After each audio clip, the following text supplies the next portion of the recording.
CBS News has reported that there have been a few children that have been abducted by ICE and held in extremely unsanitary conditions. So one of the things that we want to really highlight here is the fact that this administration is protecting child predators while also abducting children off the streets. This doesn't sit well with me as an educator.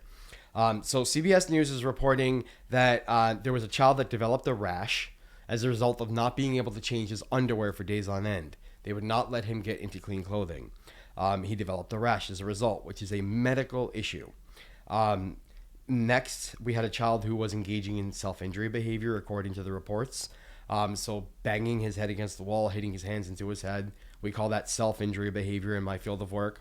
And then more importantly, and this one hits home because not only do I work with children who have autism, but I'm also autistic with ADHD myself. There was a child in ICE Gestapo lockup who has autism and ADHD who was refused his medication despite his mother crying for help.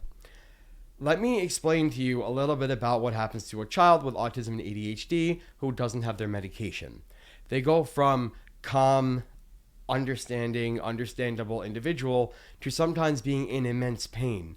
When you have a lot of energy and you can't do anything with it, you can wind up feeling very bad.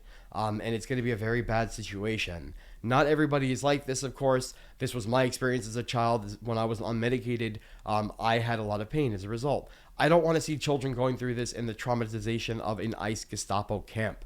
Children don't belong in concentration camps. And I'll say it again, one more time for those in the back. Children don't belong in concentration camps. That simple.